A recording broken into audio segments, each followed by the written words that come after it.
Hi, hello, namaste friends. Welcome to the Ram tutorial for GK. ಇವತ್ತಿನ ತರಗತಿಯಲ್ಲಿ ನಾನು ವಿಶೇಷವಾಗಿ ಗ್ರಾಜುಯೇಟ್ ಪ್ರೈಮರಿ ಸ್ಕೂಲ್ ಟೀಚರ್ ಅಂದ್ರೆ ನಮ್ಗೆಲ್ರಿಗೂ ಕೂಡ ಚಿರಪರಿಚಿತ GPSTR ಎಕ್ಸಾಮ್ಸ್ ಗಳಲ್ಲಿ ಸೋಷಿಯಲ್ ಸೈನ್ಸ್ ನಲ್ಲಿ ಕೇಳ್ತಕ್ಕಂತಹ ಪ್ರಮುಖ ಪ್ರಶ್ನೋತ್ತರಗಳ ಸರಣಿಯನ್ನ ನಾನು ನಿಮ್ಗೋಸ್ಕರ ಕೊಡ್ತಾ ಇದ್ದೀನಿ. ನಿಮಗೆಲ್ಲ ಗೊತ್ತೇ ಇದೆ, GPSTR ಸೆಕೆಂಡ್ ಪೇಪರ್ ಕಂಪ್ಲೀಟ್ ವಿವರಣಾತ್ಮಕವಾದಂತಹ ಪ್ರಶ್ನಾ ಪತ್ರಿಕೆ ಹೊಂದಿರುತ್ತೆ. ಹಾಗಾಗಿ ಯಾವ ರೀತಿ ಪ್ರಶ್ನೆಗಳನ್ನ ಕೇಳ್ತಾರೆ, ನೀವು ಹೇಗೆಲ್ಲ ಅದಕ್ಕೆ ಪಾಯಿಂಟ್ ವೈಸ್ ಮಾಡಿ ಬರಿಬೇಕಾಗತ್ತೆ ಅನ್ನೋದನ್ನ ಕೂಡ ಈ ವಿಡಿಯೋದಲ್ಲಿ ನಾನು ಹೇಳ್ತಾ ಹೋಗ್ತೀನಿ. ಜೊತೆಗೆ ಇನ್ನೂ ಚಾನೆಲ್ ನ ಸಬ್ಸ್ಕ್ರೈಬ್ ಮಾಡ್ಕೊಂಡಿಲ್ಲ ಅಂತಂದ್ರೆ ಫಟಾಫಟ್ ಚಾನೆಲ್ ನ ಸಬ್ಸ್ಕ್ರೈಬ್ ಮಾಡ್ಕೊಳ್ಳಿ. ಹಾಗೇನೆ ಪಕ್ಕದಲ್ಲಿ ಕಾಣ್ತಕ್ಕಂತ ಬೆಲ್ ಐಕಾನ್ ಕ್ಲಿಕ್ ಮಾಡ್ಕೊಂಡ್ರೆ ನಿಮಗೆ ನಾನ್ ಮಾಡುವಂತ ವಿಡಿಯೋ ನೋಟಿಫಿಕೇಶನ್ಸ್ ಗಳೆಲ್ಲ ಬಂದು ತಲುಪುತ್ತೆ. ಜೊತೆಗೆ ಇದರ ಒಂದು ನೋಟ್ಸಿನ PDF ಬೇಕು ಅನ್ನೋದಾದ್ರೆ ನೀವೇನ್ ಮಾಡ್ಬೇಕು, ಈ ಕೂಡ್ಲೇನೆ ಟೆಲಿಗ್ರಾಮ್ ಗ್ರೂಪ್ ಅನ್ನ ಜಾಯಿನ್ ಆಗ್ಬೇಕಾಗತ್ತೆ. ಟೆಲಿಗ್ರಾಮ್ ನಲ್ಲಿ ನಾನು ನಿಮ್ಗೆ ಕೆಲವೊಂದು PDF ಅನ್ನ ಕೂಡ ಶೇರ್ ಮಾಡ್ತೀನಿ. ಹಾಗಾದ್ರೆ ಬನ್ನಿ ನೋಡೋಣ. ಪೂರ್ವ ಘಟ್ಟ ಮತ್ತು ಪಶ್ಚಿಮ ಘಟ್ಟಗಳಿಗಿರ್ತಕ್ಕಂಥ ವ್ಯತ್ಯಾಸಗಳನ್ನ ತಿಳಿಸಿ ಅಂತ ಇದೆ. ಇದು ಎಷ್ಟು ಅಂಕಕ್ಕೆ ಕೇಳಬಹುದು ಅಂತಂದ್ರೆ ನಿಮ್ಗೆ 3 ಅಂಕದ ಪ್ರಶ್ನೆಯನ್ನಾಗಿ ಎಕ್ಸಾಮ್ಸ್ ಗಳಲ್ಲಿ ಕೇಳ್ತಾರೆ. ಪಶ್ಚಿಮ ಘಟ್ಟ ಮತ್ತೆ ಪೂರ್ವ ಘಟ್ಟದ ಪರಿಕಲ್ಪನೆ ನಿಮಗಿದ್ದಾಗ ಮಾತ್ರ ನೀವು ಅದಕ್ಕೆ ಆನ್ಸರ್ ಮಾಡಕ್ಕೆ ಬರುತ್ತೆ. ಈ ಸೈಡ್ ಏನಿದೆ ಇದನ್ನ ಸಂಪೂರ್ಣವಾಗಿ ನಾವು ಪಶ್ಚಿಮ ಘಟ್ಟಗಳ ಸಾಲು ಅಂತ ಗುರುತಿಸ್ತೇವೆ. ಈ ಕಡೆ ಏನಿದೆ ಇದು ಪೂರ್ವ ಘಟ್ಟಗಳ ಸಾಲು ಅಂತ ಕರಿತೀವಿ. ಹಾಗಾದ್ರೆ ಘಟ್ಟ ಪ್ರದೇಶಗಳು ಅಂತಂದ್ರೆ ಅತ್ಯಂತ ಆಳವಾಗಿರ್ತಕ್ಕಂಥ ದಟ್ಟ ಅರಣ್ಯವನ್ನ ಹೊಂದಿರುವಂತ ಪ್ರದೇಶಗಳು ಅಲ್ವಾ. ಪ್ರಕೃತಿ ಸಂಪತ್ತು ಹೇರಳವಾಗಿ ಸಿಗತ್ತೆ. ಇದು ಪಶ್ಚಿಮ ಘಟ್ಟಗಳ ಸಾಲು, ನಂತರ ಇದು ಪೂರ್ವ ಘಟ್ಟಗಳ ಸಾಲು ಅನ್ನೋದು ನಮ್ಗೆ ಗೊತ್ತಾಯ್ತು. ಅವೆರಡು ನಡುವೆ ಏನ್ ವ್ಯತ್ಯಾಸ ಇರಬಹುದು? ಬಹಳಷ್ಟು ಇದೆ. ಯಾಕೆಂದ್ರೆ ಪೂರ್ವ ಘಟ್ಟಗಳ ಸಾಲು ಏನಿದೆ ಅಲ್ಲಲ್ಲೇ ಚದುರಿದ ರೀತಿಯಲ್ಲಿದೆ. ಅಂದ್ರೆ ನಿಮ್ಗೆ ಕಂಪ್ಲೀಟ್ ಒಂದೇ ಸರಣಿಯಲ್ಲಿ ದಟ್ಟವಾದ ಕಾಡನ್ನ ನಾವು ಕಾಣ್ಲಿಕ್ಕೆ ಸಾಧ್ಯ ಇಲ್ಲ ಪೂರ್ವ ಘಟ್ಟಗಳ ಸಾಲಿನಲ್ಲಿ. ಆದ್ರೆ ಪಶ್ಚಿಮ ಘಟ್ಟಗಳು ಹಾಗಿಲ್ಲ. ಪಶ್ಚಿಮ ಘಟ್ಟಗಳು ತುಂಬಾ ಎತ್ತರವಾದಂತಹ ಮರಗಳು, ದಟ್ಟ ಅರಣ್ಯವನ್ನ ಹೊಂದಿದೆ. ಇನ್ನು ಪೂರ್ವ ಘಟ್ಟಗಳು ನಿರಂತರವಾಗಿ ಇಲ್ಲ, ಅಲ್ಲಲ್ಲಿ ಚದುರಿದ ರೀತಿಯಲ್ಲಿ ಅಂತ ನಾನು ಹೇಳಿದ್ದೀನಿ. ಸಂಪೂರ್ಣವಾಗಿ ಇಲ್ಲಿಂದ ಹಿಡ್ಕೊಂಡು ಇಲ್ಲಿವರೆಗೂ ಇಲ್ಲ. ಪೂರ್ವ ಘಟ್ಟಗಳು ಒಂದಷ್ಟಿದೆ, ಮತ್ತೆ ಒಂದಷ್ಟು ಗ್ಯಾಪ್ ಕೊಟ್ಟಿದೆ, ಒಂದಷ್ಟು ಮತ್ತೆ ಇದೆ. ಇದು ಪೂರ್ವ ಘಟ್ಟಗಳದ್ದು. ಇನ್ನು ಪೂರ್ವ ಕರಾವಳಿಗೆ ಹೊಂದಿಕೊಂಡಂತೆ ಹಬ್ಬಿದೆ ನೋಡಿ. ಈ ಘಟ್ಟಗಳ ಸಾಲೇನಿದೆ ಇದು ಪೂರ್ವ ಕರಾವಳಿ ಅಲ್ವಾ, ಕೋಸ್ಟಲ್ ಏರಿಯಾ ಇಲ್ಲಿ ಬರುತ್ತೆ. ಈ ಕೋಸ್ಟಲ್ ಏರಿಯಾಕ್ಕೆ ಅಂಟ್ಕೊಂಡ ರೀತಿಯಲ್ಲಿ ಅದು ಇರುವಂತದ್ದು. ಇನ್ನು ಪಶ್ಚಿಮ ಕರಾವಳಿಗೆ ಹೊಂದಿಕೊಂಡಂತೆ ಈ ಪಶ್ಚಿಮ ಘಟ್ಟಗಳ ಸಾಲನ್ನ ನಾವು ಕಾಣ್ತೀವಿ. ಇದೇನಿದು ಸಮುದ್ರದ ತೀರ ಪ್ರದೇಶಗಳೇನಿದೆ ಇದನ್ನೇ ನಾವು ಕರಾವಳಿ ಅಂತ ಕರಿತಾ ಇದೀವಿ ಅಲ್ವಾ. ನೋಡಿ, ಹಾಗೆ ನಿಮಗೆ ಹೇಳಿದೀನಿ ನಾನು, ಯಾರಾದ್ರೂ GPSTR ತರಗತಿಗಳನ್ನ ಜಾಯಿನ್ ಆಗ್ಬೇಕು ಅಂತ ಇಚ್ಛೆ ಇದೆ ಅಂತಂದ್ರೆ ಈ ಕೆಳಕಂಡಂತ ನಂಬರ್ನ ಕಾಂಟ್ಯಾಕ್ಟ್ ಮಾಡಿ ಅಂತ. 82176704 ಹಾಗೇನೆ 05 ಇನ್ನ 6361153623 ನಂಬರ್ನ ನೀವು ಕಾಂಟ್ಯಾಕ್ಟ್ ಮಾಡಬಹುದು. ಹಾಗಾದ್ರೆ ಎಲ್ಲಿಂದ ಎಲ್ಲಿವರೆಗೂ ಕೂಡ ಇವು ವಿಸ್ತಾರ ಆಗಿದೆ ಅಂದ್ರೆ ಪೂರ್ವ ಘಟ್ಟಗಳ ಸಾಲು ಮಹಾನದಿ ಕಣಿವೆಯಿಂದ ನೀಲಗಿರಿ ಬೆಟ್ಟಗಳವರೆಗೂ ಕೂಡ ವಿಸ್ತಾರ ಇದೆ. ಇದು ತಾಪಿ ನದಿ ಕಣಿವೆಯಿಂದ ಕನ್ಯಾಕುಮಾರಿವರೆಗೂ ಕೂಡ ವಿಸ್ತರಣೆ ಆಗಿರೋದನ್ನ ನಾವು ಪಶ್ಚಿಮ ಘಟ್ಟಗಳ ಸಾಲನ್ನ ನೋಡ್ತೀವಿ. ಇದನ್ನ ವೆಸ್ಟರ್ನ್ ಘಾಟ್ಸ್ ಅಂತ ಕರಿತೀವಿ ಪೂರ್ವ ಘಟ್ಟಗಳ ಸಾಲನ್ನ. ನೆಕ್ಸ್ಟ್ ಪಶ್ಚಿಮ ಘಟ್ಟಗಳ ಸಾಲನ್ನ ನಾವೇನಂತ ಕರಿತೀವಿ, ಪೂರ್ವ ಘಟ್ಟಗಳನ್ನ ಈಸ್ಟರ್ನ್ ಅಂತ ಹೇಳಿ ಕರಿತೀವಿ, ಪಶ್ಚಿಮ ಘಟ್ಟಗಳ ಸಾಲನ್ನ ವೆಸ್ಟರ್ನ್ ಘಾಟ್ಸ್ ಅಂತ ಹೇಳಿ ಕರಿತೀವಿ. ಸರಿನಾ, ಗೊತ್ತಾಯ್ತಾ? ಹಾಗಾದ್ರೆ GPSTR ಸೋಷಿಯಲ್ ಸೈನ್ಸ್ ತರಗತಿ ಬೇಕು ಅನ್ನೋದಾದ್ರೆ 3 ಪೇಪರ್ಗಳು ಕೂಡ ಲಭ್ಯತೆ ಇರುತ್ತೆ. Paper 1, paper 2, paper 3. ಯಾರಿಗೆಲ್ಲ ಅವಶ್ಯಕತೆ ಇದೆ ನಾನು ನಂಬರ್ ಕೊಟ್ಟಿದ್ದೀನಿ, ನಂಬರ್ ತಗೊಂಡು ನೀವು ನನ್ನನ್ನ ಕಾಂಟ್ಯಾಕ್ಟ್ ಮಾಡಬಹುದು. ಎರಡನೇ ಪ್ರಶ್ನೆ ಏನ್ ಕೇಳಿದ್ದೇನೆ ನಾನು, ಒಂದಷ್ಟು ಇವತ್ತು ಕಂಪ್ಲೀಟ್ಲಿ ಜಾಗ್ರಫಿಗೆ ಸಂಬಂಧಪಟ್ಟಂತ ಕ್ವಶನ್ಸ್ ಗಳನ್ನ ನಾನು ನಿಮ್ಗೋಸ್ಕರ ತಂದಿರುವಂತದ್ದು. ಮತ್ತೆ ಹಿಸ್ಟ್ರಿ, ಎಕನಾಮಿಕ್ಸ್ ಅದೆಲ್ಲಾನು ಕೂಡ ರೆಡಿ ಇದೆ. ಅದೆಲ್ಲವನ್ನ ಕೂಡ ಪ್ರಯತ್ನ ನಾನು ಮಾಡ್ತೀನಿ.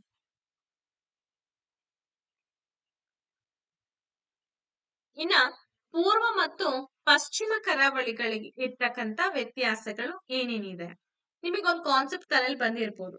ಪೂರ್ವ ಕರಾವಳಿ ಅಂದ್ರೆ ಎಲ್ಲಿ ಬರುತ್ತೆ, ಪಶ್ಚಿಮ ಕರಾವಳಿ ಅಂದ್ರೆ ಎಲ್ಲಿ ಬರುತ್ತೆ ಅಂತ. ಸೊ ನೀವು ನೆನ್ಪಿಟ್ಕೋಬೇಕು, ಇದು ಸಂಪೂರ್ಣವಾಗಿ ಪಶ್ಚಿಮ ಕರಾವಳಿ, ಇದು ಸಂಪೂರ್ಣವಾಗಿ ಪೂರ್ವ ಕರಾವಳಿ ಅಂತ ಹೇಳ್ತೀವಿ. ಇದು ಸುವರ್ಣ ರೇಖಾ ನದಿಯಿಂದ ಕನ್ಯಾಕುಮಾರಿವರೆಗೂ ಕೂಡ ವಿಸ್ತರಣೆ ಆಗಿರುವಂತದ್ದು ಪೂರ್ವ ಕರಾವಳಿ ತೀರ.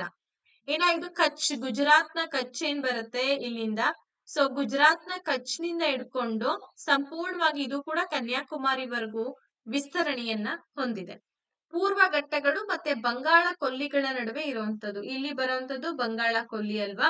ಸೊ ಇಲ್ಲಿ ಬಂಗಾಳ ಕೊಲ್ಲಿ ಮತ್ತೆ ಇಲ್ಲಿ ಪೂರ್ವ ಘಟ್ಟಗಳ ಸಾಲು, ಇವೆರಡು ನಡುವೆ ಇರುವಂತದ್ದೇ ಪೂರ್ವ ಕರಾವಳಿ. ಇನ್ನು ಪಶ್ಚಿಮ ಘಟ್ಟ ಮತ್ತೆ ಅರಬ್ಬಿ ಸಮುದ್ರಗಳ ನಡುವೆ ಇರ್ತಕ್ಕಂಥದ್ದೇ ಪಶ್ಚಿಮ ಕರಾವಳಿ.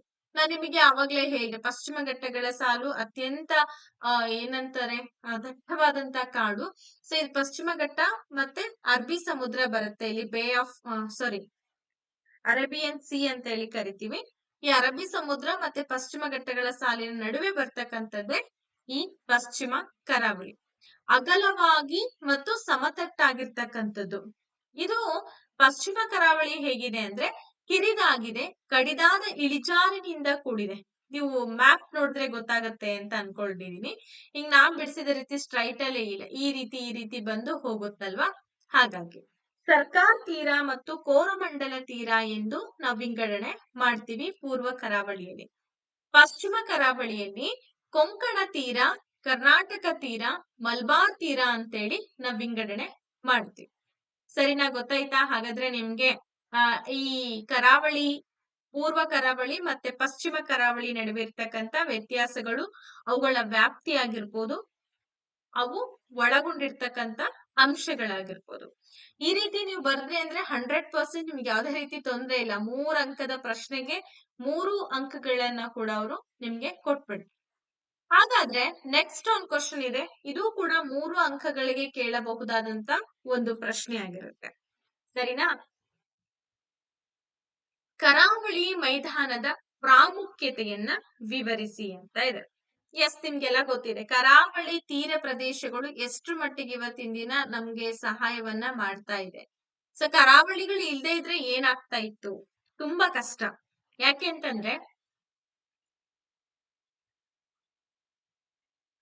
ಈ ಸಮುದ್ರಯಾನದ ಮೂಲಕ ವ್ಯಾಪಾರ ವಹಿವಾಟುಗಳನ್ನ ನಾವು ಕರಾವಳಿ ಮೈದಾನದ ಪ್ರದೇಶದ ಮೂಲಕನೇ ಮಾಡ್ತಾ ಇದೀವಿ. ನೋಡಿ, ನೈಸರ್ಗಿಕ ಬಂದರುಗಳಿಗೆ ಪೂರಕವಾಗಿದೆ. ಜೊತೆಗೆ ಈ ಬಂದರುಗಳು ಇರೋದ್ರಿಂದ ವಸ್ತುಗಳನ್ನ ಒಂದು ಕಡೆಯಿಂದ ಇನ್ನೊಂದು ಕಡೆ ಸಾಗಾಟನೆ ಮಾಡೋದು, ಹಡಗುಗಳ ಮೂಲಕ, ದೊಡ್ಡ ದೊಡ್ಡ ಶಿಪ್ ಗಳ ಮೂಲಕ ಸಾಗಾಟನೆಯನ್ನ ಮಾಡ್ತೀವಿ. ಇದ್ರ ಮೂಲಕ ಏನಾಗುತ್ತೆ, ದೇಶ ವಿದೇಶಗಳಲ್ಲಿ ವ್ಯಾಪಾರದ ಅಭಿವೃದ್ಧಿನೂ ಕೂಡ ಆಗ್ತಾ ಹೋಗುತ್ತೆ. ಅಷ್ಟೇ ಅಲ್ಲ, ದೊಡ್ಡ ಮಟ್ಟಿಗೆ ಅಷ್ಟೇ ಅಲ್ದಂಗೆನೆ ಮೀನುಗಾರರು, ಮೀನುಗಾರರು ಇರ್ತಾರೆ, ಇವ್ರಿಗೂ ಕೂಡ ಈ ಒಂದು ಕರಾವಳಿ ಮೈದಾನ ತುಂಬಾ ಪ್ರಾಮುಖ್ಯತೆಯನ್ನ ಕೊಡುತ್ತೆ. ಅಷ್ಟೆಲ್ಲ ಕೃಷಿ ಅಭಿವೃದ್ಧಿ ಆಗತ್ತೆ, ಉಪ್ಪಿನ ತಯಾರಿಕೆಗೆ ತುಂಬಾ ಸಹಾಯಕಾರಿ, ಹಡಗು ನಿರ್ಮಾಣ ಕೈಗಾರಿಕಾ ಬೆಳವಣಿಗೆನೂ ಕೂಡ ಆಗತ್ತೆ. ಜೊತೆಗೆ ನೌಕಾಯಾನಕ್ಕೆ ಸಹಕಾರಿಯನ್ನ ಮಾಡುತ್ತೆ, ಪ್ರವಾಸೋದ್ಯಮದ ಅಭಿವೃದ್ಧಿಯನ್ನ ಕೂಡ ಮಾಡುತ್ತೆ. ಸೊ ಇದಿಷ್ಟು ಏನಪ್ಪಾ ಅಂದ್ರೆ ಕರಾವಳಿ ಮೈದಾನದ ಪ್ರಾಮುಖ್ಯತೆ ಅಂತೇಳಿ ಕರಿತಾ ಇದೀವಿ. ಹೋಪ್ ಸೊ ನಿಮ್ಗೆಲ್ಲ ಅಂಡರ್ಸ್ಟ್ಯಾಂಡ್ ಆಗ್ತಾ ಇದೆ ಅಂತ ಅನ್ಕೊಂಡಿದೀನಿ. ಯಾಕೆಂದ್ರೆ ತುಂಬಾನೇ ಇಂಪಾರ್ಟೆಂಟ್ ಆಗಿರ್ತಕ್ಕಂತ ಒಂದು ಏನಿದೆ ಕ್ವಶನ್ ಇದೆ ಇದು. ಓಕೆ, ನೆಕ್ಸ್ಟ್ ಕ್ವಶನ್ ಬರೋದಾದ್ರೆ ಅರಣ್ಯಗಳು. ಇವತ್ತಿನ ದಿನ ಕಾಡಿಲ್ದೆ ಇದ್ರೆ ಮನುಷ್ಯ ಬದುಕೋದಕ್ಕೆ ಸಾಧ್ಯನೇ ಇಲ್ಲ. ಯಾಕೆಂದ್ರೆ ಅಷ್ಟ್ರ ಮಟ್ಟಿಗೆ ನಾವು ಅದ್ರ ಜೊತೆಗೆ ಅಡ್ಜಸ್ಟ್ ಆಗಿದ್ದೀವಿ. ಪ್ರಕೃತಿ ನಮ್ಗೆ ಅಡ್ಜಸ್ಟ್ ಆಗಿದೆ ಅನ್ನೋದ್ಕಿಂತಲೂ ಕೂಡ ಅದೊಂದ್ ರೀತಿ ನಮ್ಗೆ ವರ, ದೇವ್ರ ಕೊಟ್ಟಂತ ವರ ಅಲ್ವಾ. ಹಾಗಾದ್ರೆ ಈ ಅರಣ್ಯಗಳ ಪ್ರಾಮುಖ್ಯತೆ ಏನು? ಸಿಕ್ಕಾಪಟ್ಟೆ ಇದೆ. ನೀವು ಇದನ್ನ ಜನರಲ್ ಕ್ವಶನ್ ಅಂತಲೂ ಕೂಡ ಬರ್ದ್ ಬಿಡ್ಬೋದು.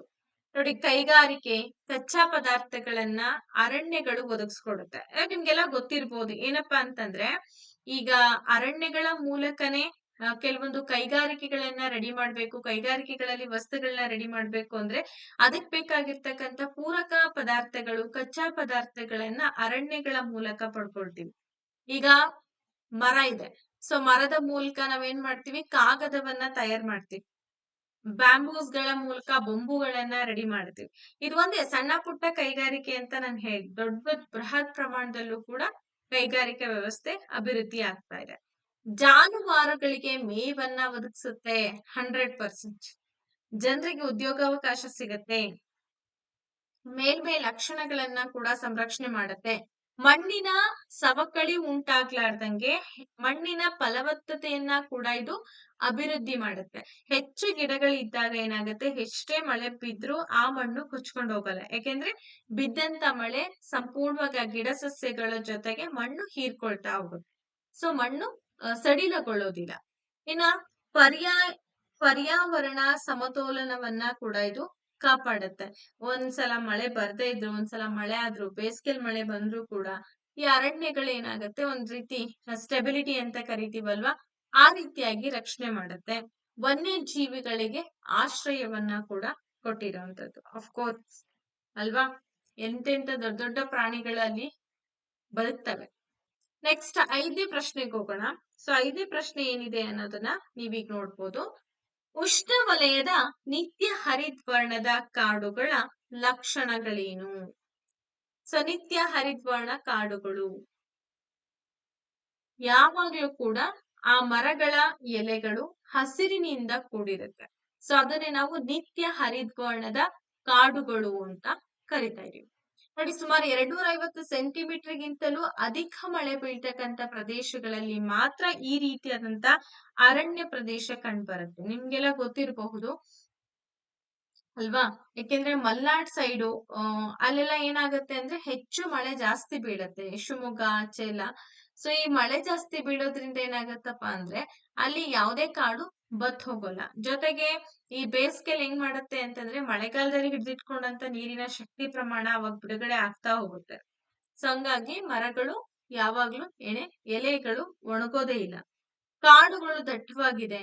ಇಲ್ಲಿ ಮರಗಳು ಎತ್ತರಕ್ಕೆ ಬೆಳೆಯುತ್ತೆ. ಮಹಾಗನಿ, ಯಬೋನಿ, ಶ್ರೀಗಂಧ ಅಲ್ವಾ, ಇಲ್ಲಿ ಮರಗಳು ಎತ್ತರಕ್ಕೆ ಬೆಳೆಯೋದು ಅಷ್ಟೇ ಅಲ್ದಂಗೆನೆ ಸದಾ ಹಚ್ಚ ಹಸಿರಾಗಿ ಇರುತ್ತೆ. ಪಶ್ಚಿಮ ಘಟ್ಟ, ಈಶಾನ್ಯ ರಾಜ್ಯಗಳಲ್ಲಿ ಕೂಡ ಇದನ್ನ ನಾವು ಈ ರೀತಿಯಾದಂತ ದಟ್ಟ ಅರಣ್ಯವನ್ನ ಕಾಣ್ಬೋದು. ಹಾಗಾದ್ರೆ ಇಲ್ಲಿ ಕಂಡುಬರ್ತಕ್ಕಂತ ಪ್ರಮುಖ ಮರಗಳು ಅಂತಂದ್ರೆ ತೇಗ ಇದೆ, ಬೀಟೆ ಇದೆ, ಎಬೋನಿ ಇದೆ. ಓಕೆ, ಇವೆಲ್ಲವೂ ಕೂಡ ಈ ಒಂದು ಉಪ ಉಷ್ಣ ವಲಯದ ನಿತ್ಯ ಹರಿದ್ವರ್ಣದ ಕಾಡುಗಳಲ್ಲಿ ಕಂಡುಬರ್ತಕ್ಕಂತ ಪ್ರಮುಖ ಮರದ ಪ್ರಭೇದಗಳು. Okay, next question 6th question ಇದೆ. ಇಲ್ಲಿ ನಾವೀಗ ನಿತ್ಯ ಹರಿದ್ವರ್ಣದ ಕಾಡುಗಳ ಬಗ್ಗೆ ನೋಡಿದ್ವಿ. ಈಗ ಉಷ್ಣ ವಲಯದ ಎಲೆ ಉದುರಿಸುವಂತ ಕಾಡುಗಳ ಲಕ್ಷಣಗಳು ಯಾವ್ಯಾವು ಅಂತ ಇದೆ.